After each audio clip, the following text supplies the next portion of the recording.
Before electricity learned how to light the night. Before technology began to soften every edge of daily life. Before the internet connected minds while quietly disconnecting bodies from the world around them. Human existence followed a very different rhythm. A slower rhythm, a heavier one. For most of human history, life was not filtered through screens, was not buffered by comfort, and was not protected by systems designed to make everything easier. People woke up without notifications, without artificial light, without the quiet certainty that help was always one call away.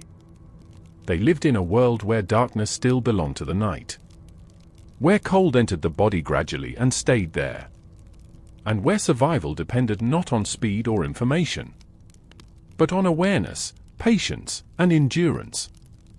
Tonight, we are not exploring history as a sequence of dates or inventions. We are stepping into it as an experience. We're going to move through moments. Ordinary moments. The kind that once made up an entire human life. Long before comfort became automatic. Long before technology stepped in to carry the weight of daily existence. If this is the kind of story you like to let unfold slowly, the kind that doesn't rush you, the kind that allows your body to relax while your mind drifts, then you're exactly where you need to be.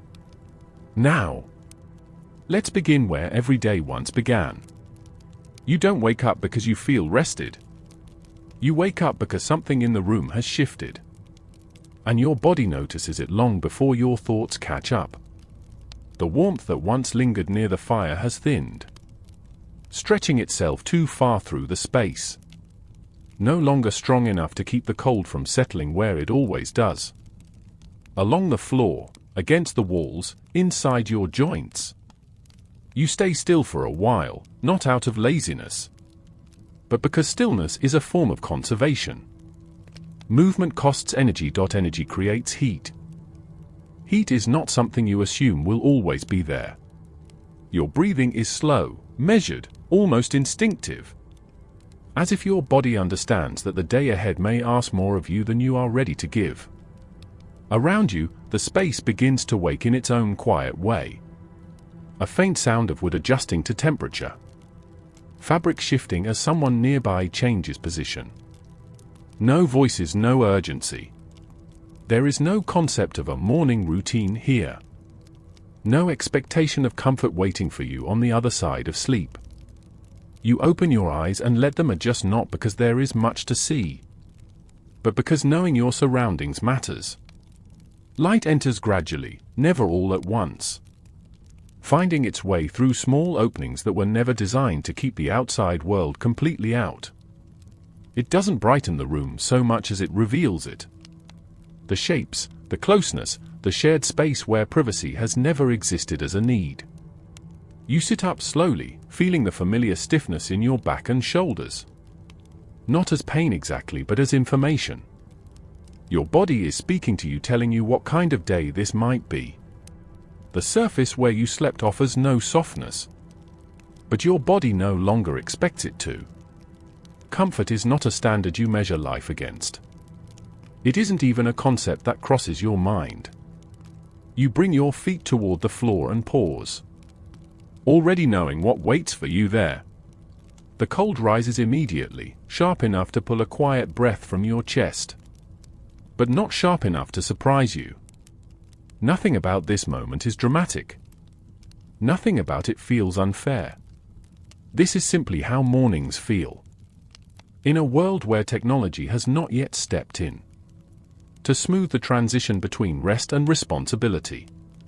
You move closer to the fire, which still holds a trace of warmth, offering just enough comfort to remind you why it matters, and just little enough to warn you that it won't last.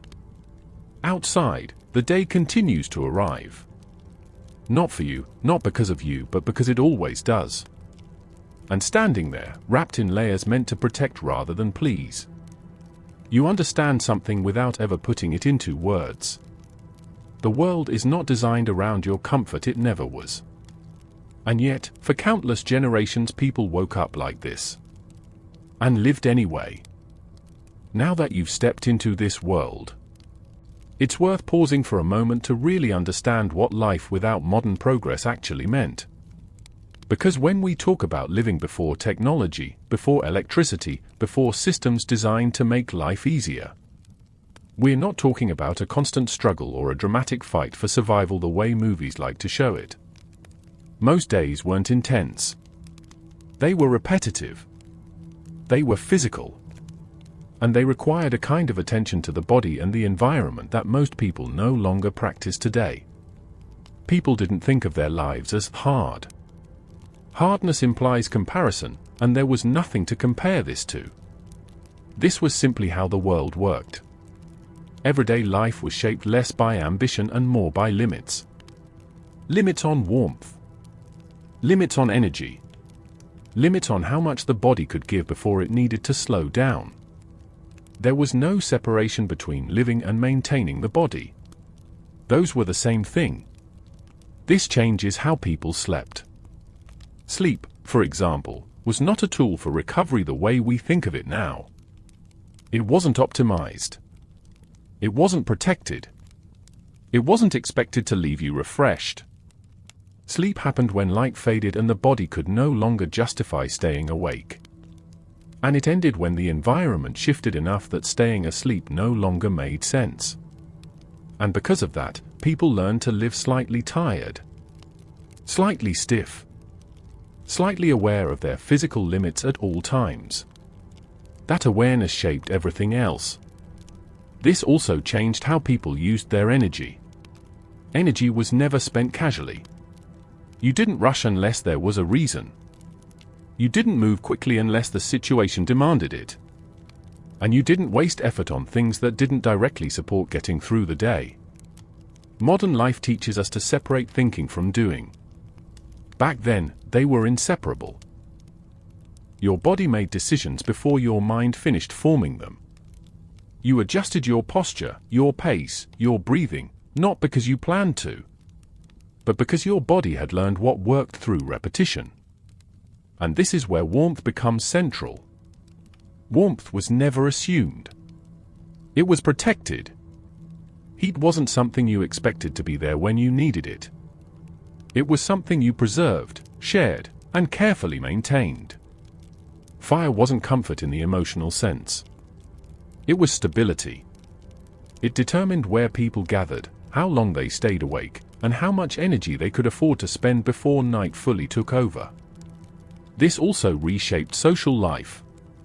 People were physically close, not because they were emotionally close, but because proximity meant warmth, safety, and efficiency. Privacy wasn't a value that had been lost.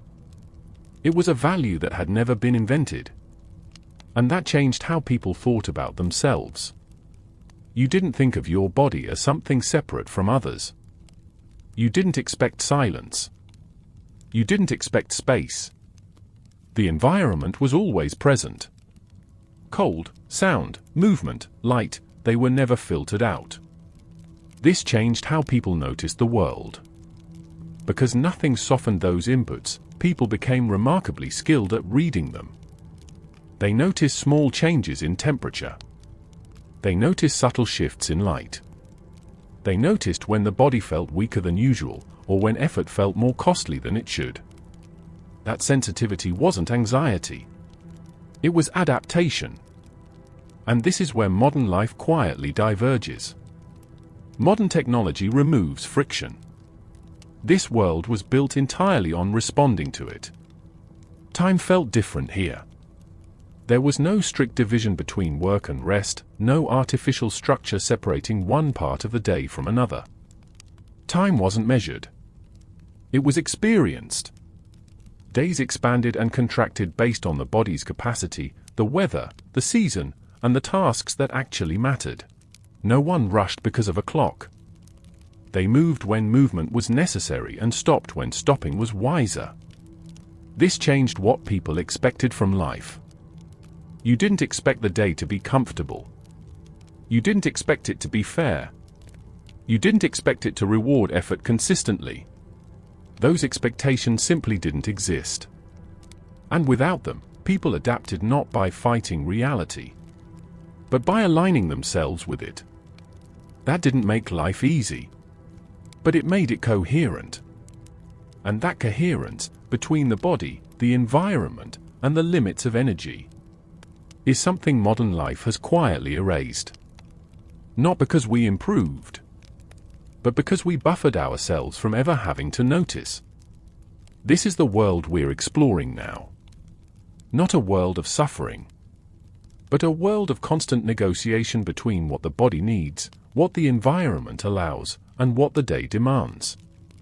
And once you begin to understand that rhythm, everything else about how people lived, how they worked, how they ate, how they endured pain, how they rested, starts to make sense.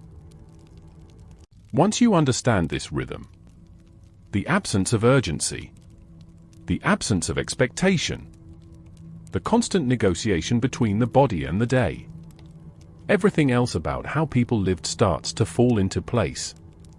Because work, in this world, was not a separate category of life. It wasn't something you switched on and off. It was woven directly into survival. People didn't wake up asking what they wanted to do that day.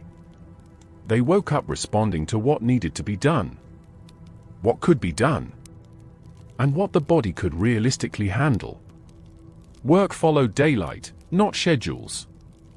It followed weather, not deadlines. And it followed energy, not ambition. Some days demanded more movement. Others demanded patience. And some demanded very little at all. There was no concept of productivity in the modern sense. No pressure to maximize output. No idea that more effort automatically meant better results. Effort was expensive. Every action had a physical cost. And people were deeply aware of what they could afford to spend. This changed how work felt. Tasks were slower. Not because people were inefficient, but because speed wasted energy. Movements were deliberate, repetitive, almost meditative. You didn't rush through labor. You settled into it. And because of that, work didn't always feel like strain. Often, it felt like alignment. Body, task, and environment moving at the same pace. Food followed the same logic. Eating was not entertainment. It was not a break. And it was never guaranteed. Meals weren't planned around preference or variety. They were shaped by availability, season, and necessity. What you ate was what existed. When you ate was when it made sense. How much you ate depended on how much the body needed to continue functioning. Hunger was familiar, but not alarming. It arrived gradually, and people learned to recognize it early, the way they recognized cold or fatigue. Food didn't promise comfort. It promised continuity. And because meals were simple, because they were repetitive, because they lacked novelty, they didn't dominate attention. People didn't think about food all day. They thought about energy. How much they had. How much they would need. And how carefully it needed to be preserved. Pain followed the same pattern. Pain was not a crisis. It was information. A stiff joint, a sore muscle, a dull ache that never fully disappeared. These weren't problems to solve. They were conditions to manage. There were no quick fixes. No relief at the press of a button. No expectation that discomfort should disappear. So people learned to live alongside pain. Adjusting movement, adjusting posture, adjusting pace. The body became a source of constant feedback. Not something to override, but something to listen to. And because of that, people often avoided injury not through protection, but through awareness. They knew when to stop. They knew when to slow down. They knew when pushing further would cost more than it gave back. This shaped endurance in a very different way. Endurance wasn't about pushing through at all costs. It was about lasting. about staying functional, about remaining capable tomorrow, not just today. Rest, then, was not a reward. It was a requirement. People rested when the body demanded it, not when the schedule allowed it. Sometimes rest was brief. Sometimes it was nothing more than stillness. A pause, a moment of reduced movement, a chance for the body to recalibrate. There was no guilt attached to stopping. No anxiety about falling behind. The day did not measure you. It only responded to you. And because of that, something subtle happened over time. People developed a steady relationship with effort. They didn't fear hard days. They didn't expect easy ones. They adapted. They learned to exist inside limitation, without constantly resisting it. And in that adaptation, life found a kind of balance. Not comfort, not ease, but continuity. This is why people could live this way for generations. Not because it was ideal, but because it was sustainable. And once you see that, once you understand how work, food, pain, and rest all followed the same underlying logic, you begin to realize something important. Modern life didn't just change what we do. It changed what we expect from doing. And that shift in expectation, in pace, in tolerance for discomfort, is what truly separates this world from ours. As the day moved forward, it didn't build toward excitement. It thinned. Energy didn't disappear all at once. It drained gradually, quietly, the way light does when the sun begins to lower without ceremony. By the time evening approached, the body already knew what was coming. Not because of a clock, not because of a schedule, but because fatigue had a familiar texture. Muscles lost their sharpness. Movement softened. Attention narrowed. The body began to prepare for darkness long before darkness arrived. Night, in this world, was not symbolic. It wasn't romantic. And it certainly wasn't optional. Darkness meant limits. Limits on vision. Limits on movement. Limits on what could safely be done without risk. When the light faded, the world didn't end. But it contracted. People didn't fear night the way we imagine they did. Fear implies surprise. This wasn't surprising. It was expected. Darkness was not an emergency. It was a condition. And like every other condition in this world, it required adjustment rather than resistance. People didn't try to extend the day. They didn't fight the night. They adapted their behavior to fit it. Activity slowed not because of exhaustion alone, but because movement without sight was costly. A misstep could mean injury. An injury could mean inability. An inability, in a world without buffers, had consequences that echoed far beyond the moment. So people became cautious without becoming anxious. They learned how much could be done safely. And they learned when stopping was the wiser choice. Fire became central again, not as comfort, but as orientation. It marked the center of space. It defined where people gathered. It created a fragile island of visibility in an otherwise unreadable world. Beyond its reach, the night remained intact. Darkness did not retreat completely. It was simply negotiated with. The fire did not remove uncertainty. It made uncertainty manageable. This shaped how people related to one another after the day was done. Evening was not a time for productivity. It was a time for containment. Bodies moved closer. Not for intimacy, but for efficiency. Warmth, safety, and awareness were shared resources. Sound mattered more at night. A shift in movement. A change in breathing. A noise that didn't belong. People learned the difference between familiar sounds and unfamiliar ones. Between harmless changes and meaningful ones. Awareness sharpened as vision faded. And this is something modern life has almost completely erased. Today, darkness means rest. Back then, it meant attentiveness. Not panic. Not constant fear. But a low, steady alertness that never fully shut off. Sleep, when it came, was lighter. Not because people were anxious, but because the environment demanded responsiveness. The body rested, but it did not disappear. It remained partially available, partially listening.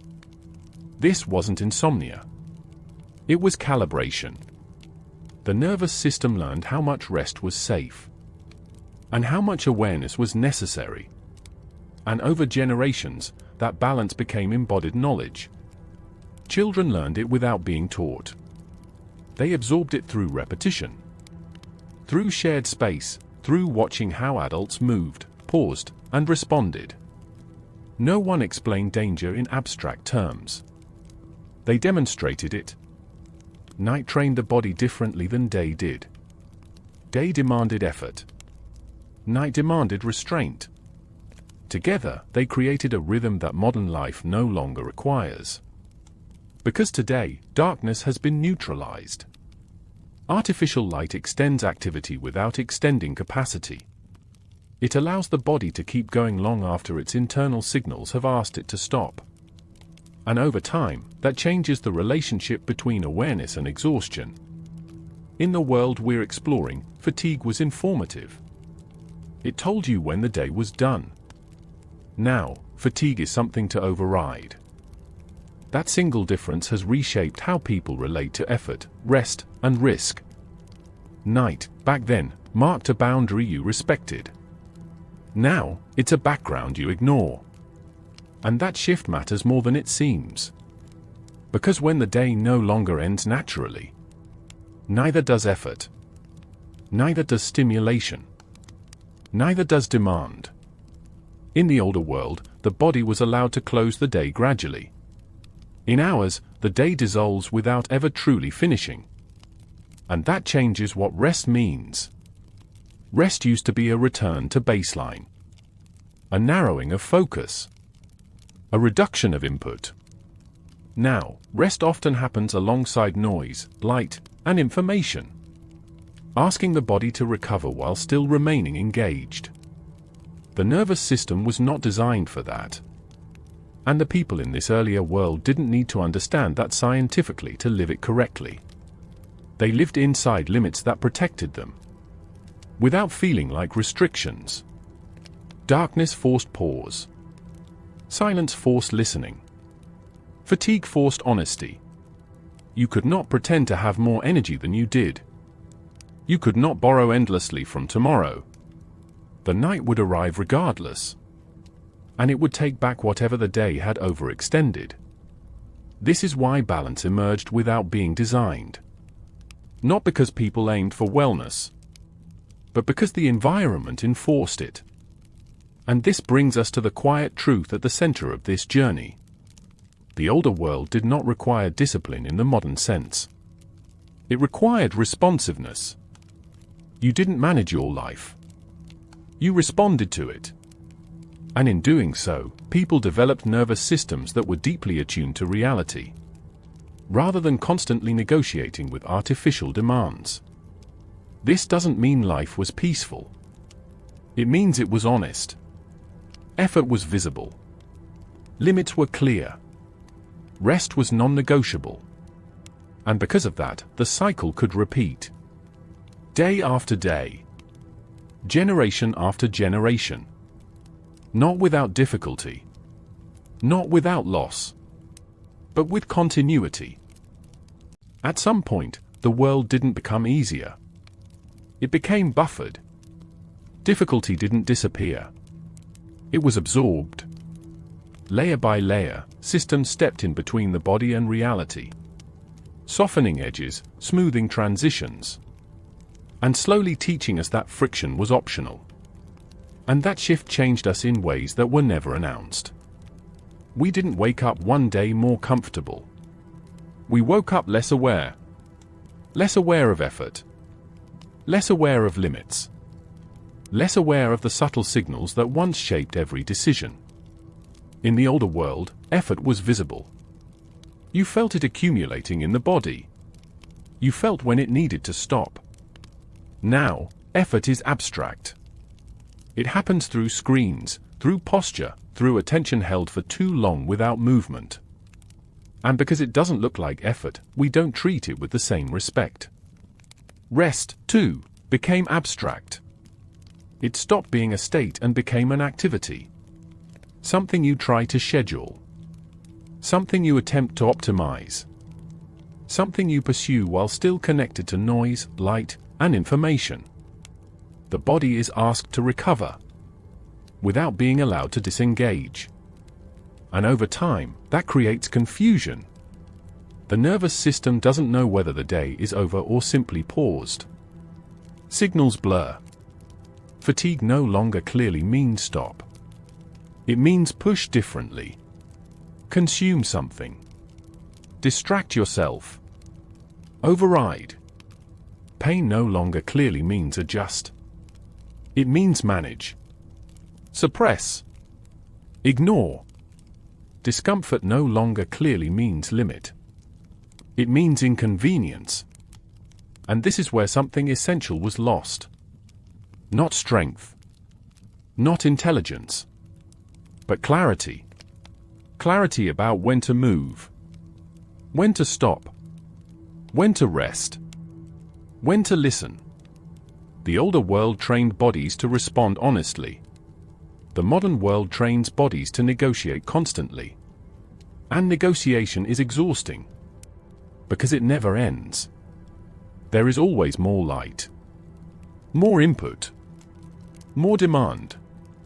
More expectation. The day does not close. It dissolves. And when nothing ends cleanly, nothing truly rests. This doesn't mean the past was better. It means it was clearer. Limits were not personal failures. They were facts. Fatigue was not weakness. It was guidance. Rest was not indulgence. It was maintenance. And effort was not infinite. It was finite, precious, and respected. We didn't lose these understandings because we became careless. We lost them because we built a world that no longer required them. A world that protects us from immediate consequences, while quietly accumulating long-term ones. And the nervous system feels that accumulation, even when the mind explains it away. This is why so many people today feel tired without being exhausted, restless without being threatened, overstimulated without being fulfilled. The body is responding to a reality it no longer fully recognizes. A reality where boundaries are blurred. Where nights are optional. Where rest must be justified. And where stopping feels like falling behind. And yet, the old rhythms never disappeared. They still live in the body. In the way attention narrows naturally at night. In the way silence feels relieving. In the way true rest requires disengagement, not distraction.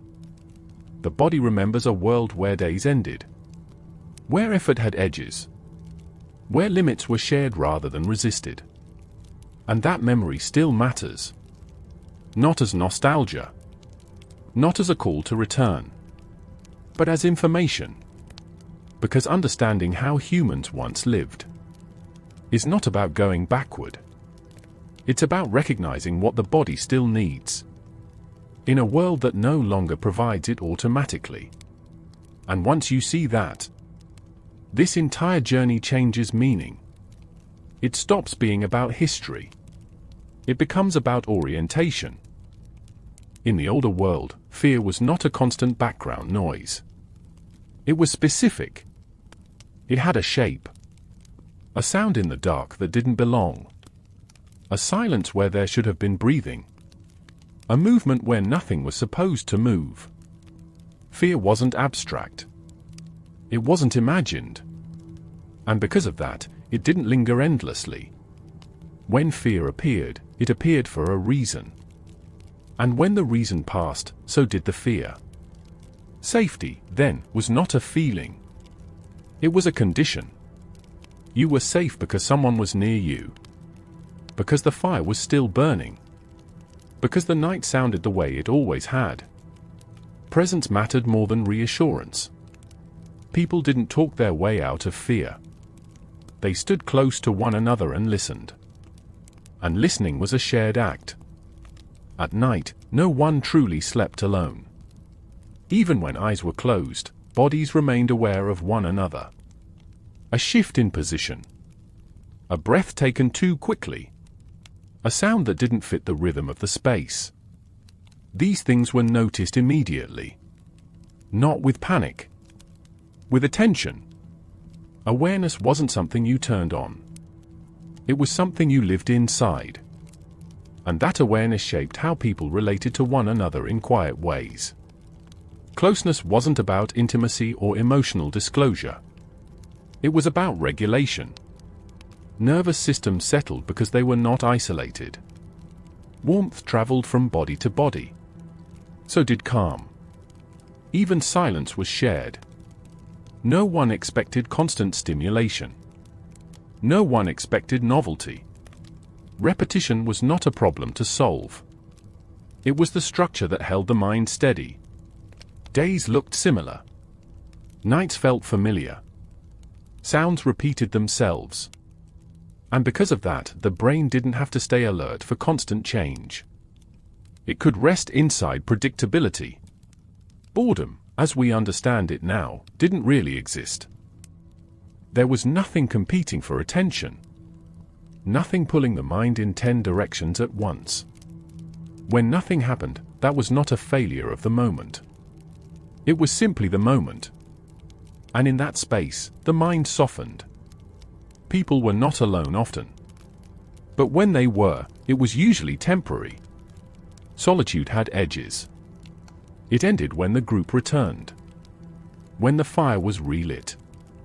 When voices filled the space again. Loneliness, as a chronic state, was rare. Because connection was physical before it was emotional. You knew someone was there because you could hear them breathe. Because you could feel their movement. Because you shared the same light and the same darkness. Today, connection works differently. We are surrounded by signals without presence. Voices without bodies. Light without rhythm. And fear has changed shape. It is no longer specific. It is ambient. It lingers without a clear cause. It hums beneath everything. Safety, too, has become abstract. We feel safe in theory. But our nervous systems rarely settle. Repetition is now framed as stagnation. Silence as emptiness. Stillness as something to escape. And loneliness has become something you can feel. Even while being constantly connected. The older world didn't solve fear by eliminating it.